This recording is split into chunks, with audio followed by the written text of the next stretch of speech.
Hi viewers, എല്ലാവർക്കും flowers and fruits വേൾഡിൻ്റെ മറ്റൊരു എപ്പിസോഡിലേക്ക് ഹാർദവമായ സ്വാഗതം.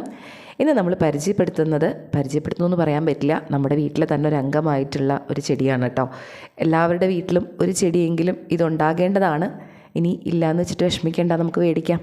ഓക്കെ. പക്ഷേ പണ്ട് കാലം മുതൽ എല്ലാവർക്കും പരിചിതയായ ഒരു ചെടിയാണ് ഇന്ന് നമ്മൾ കാണാൻ പോകുന്നത്. വളരെ ഓമനത്വത്തോടു കൂടി സ്നേഹത്തോടു കൂടി നമ്മൾ വിളിക്കുന്ന നമ്മുടെ കടലാസ് ചെടികളെയാണ് പരിചയപ്പെടുന്നത്. അപ്പോൾ നിങ്ങൾ ചിന്തിക്കും, ഈ കടലാസ് ചെടിയെ ഇത്ര പരിചയപ്പെടുത്താൻ എന്തിരിക്കുന്നു? ഞങ്ങൾക്ക് എല്ലാവർക്കും അറിയുന്ന ചെടിയല്ലേ, ഇതിനെക്കുറിച്ച് എന്തത്ര പറയാനുള്ളത് എന്നുള്ളത്. പക്ഷേ പലപ്പോഴും പലർക്കുള്ള കുറച്ച് സംശയങ്ങളുണ്ട്. അപ്പോൾ അത് പലരും ചോദിച്ചതിൻ്റെ അടിസ്ഥാനത്തിലാണ് ഇന്ന് ഇങ്ങനൊരു വീഡിയോ ചെയ്യാമെന്ന് വിചാരിച്ചത്. പിന്നെ ഇപ്പോൾ ബോഗൺവില്ലകളുടെ സീസണാണല്ലോ. പണ്ട് നമ്മൾ കണ്ടുവന്ന ബോഗൺവില്ലകളിൽ നിന്ന് ഒത്തിരി വെറൈറ്റീസൊക്കെ ഇന്ന് മാർക്കറ്റിൽ അവൈലബിൾ ആണ്.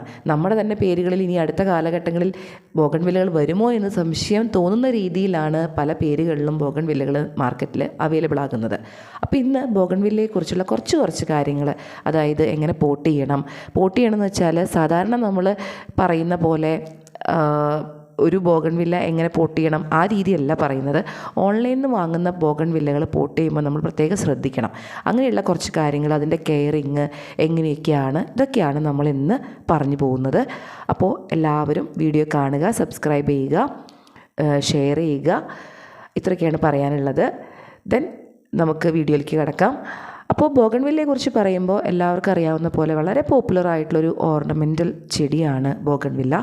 സൗത്ത് അമേരിക്കയാണ് നേറ്റീവ് പ്ലേസ് എന്ന് പറയുന്നത്. ഇതിൻ്റെ ഒത്തിരി കളേഴ്സിൽ പണ്ട് മുതൽ തന്നെ ഒരുവിധപ്പെട്ട എല്ലാവർക്കും അറിയാവുന്നൊരു ചെടിയാണ്. നമ്മുടെ വീടുകളിൽ പടർന്നു കയറുന്ന രീതിയിലായിട്ടും അതല്ല ഷ്രബായിട്ടും ഒക്കെ നമ്മൾ വളർത്തിക്കൊണ്ടിരിക്കുന്ന ഒരു ചെടി തന്നെയാണ്. ലാൻഡ്സ്കേപ്പുകാർ ഒത്തിരി ഉപയോഗിക്കുന്ന ഒരു ചെടിയാണ് ഈ ബോഗൺവില്ലകൾ. കാരണം ഒരു ഗാർഡനെ മനോഹരമാക്കി മാറ്റാനായിട്ട് ഒരു ബോഗൺവില്ല ചെടി ഉണ്ടെങ്കിൽ സാധിക്കുന്നതാണ് പറയുന്നത്. കാരണം അത്രയും ഭംഗിയാണ് ഒരു ഫ്ലവർ ഉണ്ടായി നിൽക്കുന്നത് കാണാൻ തന്നെ. എന്നാലോ നമുക്ക് തീരെ മെയിൻ്റനൻസ് ആവശ്യമില്ല, ലോ മെയിൻ്റനൻസ് ആണ്. ഇപ്പോൾ വെള്ളം ഒഴിച്ചില്ല, ഒരു 2-3 ദിവസം വെള്ളം ഒഴിച്ചില്ലെങ്കിലും ഒന്നും സംഭവിക്കാൻ പോകുന്നില്ല. വളരെ നന്നായി തന്നെ ഈ ചെടികൾ നിന്നോളും. അതുപോലെ ഫെർട്ടിലൈസേഴ്സ് ആണെന്നുണ്ടെങ്കിലും ഒരു പരിധിയിൽ കവിഞ്ഞിട്ട് കൊടുക്കേണ്ട കാര്യമില്ല, അല്ലാതെ തന്നെ ഫ്ലവർ ചെയ്തോളും.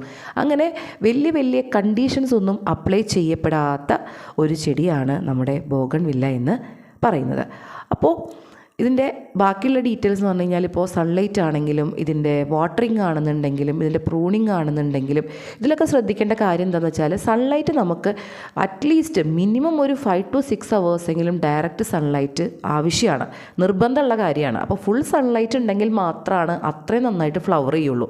അത് നിങ്ങൾ കൃത്യമായിട്ട് ശ്രദ്ധിക്കണം. അല്ലെങ്കിൽ ലീഫി ആയിട്ട് മാത്രം നിൽക്കും. എൻ്റെ വീട്ടിൽ ഫ്ലവർ ചെയ്യുന്നില്ല, എൻ്റെ ബോഗൺവില്ല ഫ്ലവർ ആകുന്നില്ല എന്നതിൻ്റെ റീസണിൽ ഫസ്റ്റ് നിങ്ങൾ ശ്രദ്ധിക്കേണ്ട കാര്യമാണ് സൺലൈറ്റ്. 5 to 6 hours എങ്കിലും അറ്റ്ലീസ്റ്റ് ഡയറക്റ്റ് സൺലൈറ്റ് കിട്ടുന്നുണ്ടോ എന്ന് നിങ്ങൾ നോക്കണം. ഇനി കൂടുതൽ കിട്ടിയെന്ന് വെച്ചാൽ ഒരു കുഴപ്പമില്ല, ഡയറക്റ്റ് സൺലൈറ്റിൽ എത്ര മണിക്കൂറുകൾ വെച്ചോ അത്രയും സന്തോഷമാണ് നമ്മുടെ ബോഗൺവില്ലകൾക്ക്. ഇനി വെള്ളം ഒഴിക്കുമ്പോൾ ശ്രദ്ധിക്കേണ്ട ഒരു കാര്യം, എന്നും കൊണ്ട് വെള്ളം ഒഴിക്കേണ്ട കാര്യമില്ല ബോഗൺവില്ലകൾക്ക്. മണ്ണ് ഡ്രെയിൻ ചെയ്ത്, അതായത് മണ്ണിൽ തീരെ ഡ്രൈ ആയിട്ടാണ് നിൽക്കുന്നതെങ്കിൽ, തീരെ വെള്ളത്തിൻ്റെ അംശം ഇല്ലെങ്കിൽ മാത്രം എന്ത് ചെയ്താൽ മതി, വെള്ളം ഒഴിച്ചു കൊടുത്താൽ മതി. അല്ലെങ്കിൽ എന്താ സംഭവിക്കുകയെന്ന് വെച്ചാൽ റൂട്ടുകൾ ഡാമേജ് ആകാൻ തുടങ്ങും പതുക്കെ. അപ്പോൾ അതുകൊണ്ട് നമ്മളെപ്പോഴും നല്ലത് വെള്ളം അളവിനനുസരിച്ച്, അതായത് ഇപ്പോൾ ഒരു 2 ദിവസം കൂടിയിട്ട് ഒഴിക്കണമെന്ന് വെച്ച് കഴിഞ്ഞാൽ അത്യാവശ്യം നന്നായിട്ട് വെള്ളം ഒഴിച്ചു കൊടുക്കുക. അതല്ലാതെ ഡെയിലി വാട്ടറിങ് ചെയ്യണമെന്ന് ഒരു നിർബന്ധമില്ല. ഇനി വിൻ്റർ സീസൺ ആകുമ്പോൾ നമ്മളിപ്പോൾ ചെയ്യുന്ന, അതായത് ഈ ഹോട്ട് സീസണിൽ ചെയ്യുന്ന അത്ര പോലും ചെയ്യേണ്ട കാര്യമില്ല. കാരണം ഇതൊരു ഡോർമെൻറ്റ് ഫേസിലേക്ക് പോകുന്നൊരു സമയമാണ് വിൻ്റർ സീസണിൽ ബോഗൺവില്ലകൾ. അപ്പോൾ ആ സമയത്ത് നമുക്ക് എന്ത് ചെയ്യേണ്ട കാര്യമില്ല, വെള്ളം അധികം ഒഴിച്ചു കൊടുക്കേണ്ട കാര്യം വരുന്നില്ല.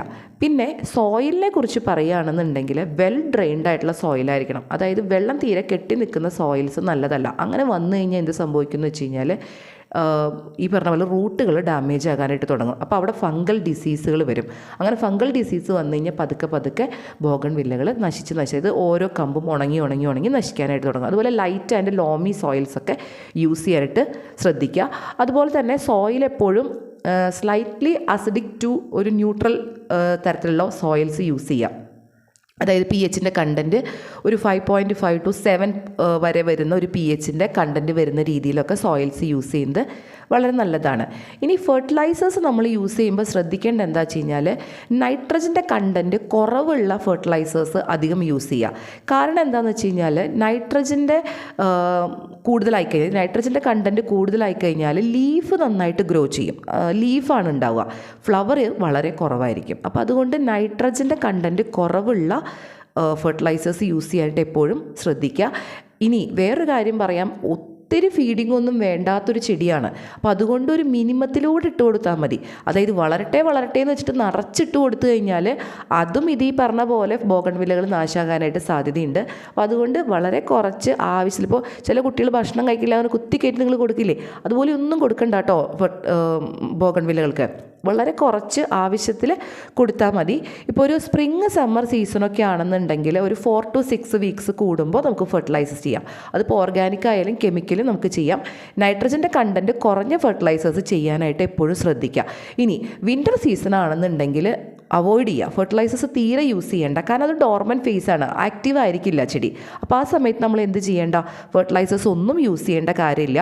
അപ്പോൾ നമ്മൾ എപ്പോഴും ശ്രദ്ധിക്കേണ്ടത് വിൻ്റർ സീസണിൽ വെള്ളം ചെയ്യുന്നതും നമ്മൾ കുറയ്ക്കുക, ഫെർട്ടിലൈസേഴ്സ് ചെയ്യുന്നതും ഒഴിവാക്കാനായിട്ട് ശ്രദ്ധിക്കുക. വെള്ളം ഒഴിക്കേണ്ടത് വേണം, എന്നാൽ അളവ് കുറച്ചാൽ മതി.